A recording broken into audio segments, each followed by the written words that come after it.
Hello and welcome to 5-Minute Math. Today we are looking at the 8th grade concept of similar proportionality. This is standard 8.3a in the great state of Texas, and we are using item number 4 off the 2019 released STAAR test. If you have not done so already, please go ahead and take a moment to pause the video, work this problem out on your own, unpause it, and we will look at our answers together. So we have figure 1 and figure 2. They are similar, but look what they did here. These looks like they are hexagons, but obviously they're not regular hexagons. They rotated them. Take a look at this R right here. You see how it's got the 3 little kind of circles, looks like a Wi-Fi signal? That actually corresponds with D down here. They rotated it almost 180 degrees. And this T, which has got the 2 little lines there, actually corresponds to F. So I'm going to go cross-eyed if I tried to line up these sides here. So what I'm going to do is I'm just going to recreate figure 2 inside here. And so since it's supposed to be similar, right, I'm going to kind of just do this. I'm going to draw a little smaller shape in here. The biggest thing I need to do is I need to label the corners. All right, so this R goes with this D. So I'm going to put a D right there. And this T goes with this F. I've got the singular little line V that goes over here with B. Okay. And then I can just kind of fill in the blanks. So between F and B is A. And between B and D is C. Between D and F is E. All right, now we're ready to do this. But if you don't do that, it's going to be very, very difficult. So let's take a look at, and this is going to be my figure 2, obviously. So let's look at RS over AB.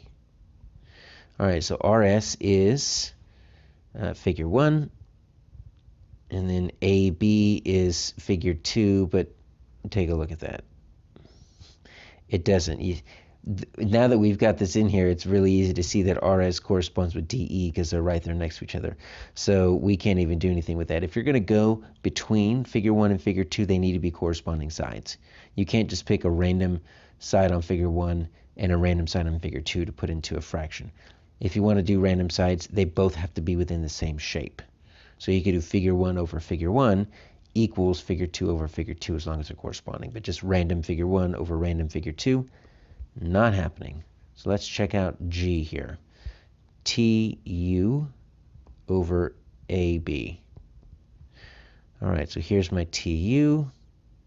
And as you can see, TU does not match up with AB. AB is right there. TU matches up with FA. But once again, random side over random side in 2 different figures, not going to work. So drawing that in really helps because it makes it very clear what works and what doesn't. So let's try H. ST over EF. All right, so ST, take a look at that. So we're figure 1.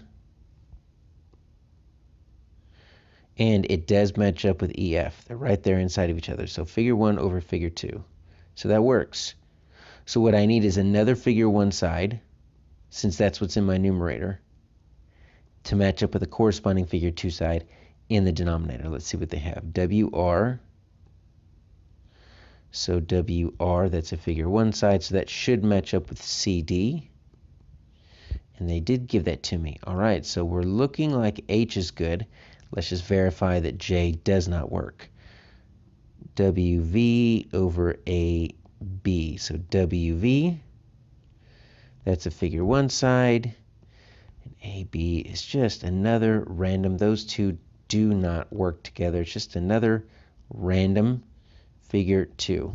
So the key to this is once you drew figure 2 inside of figure 1, it became abundantly clear that only one of these work, and it's going to be this H. And so they had a figure 1 over a figure 2, and that equals another figure 1 to another corresponding figure 2.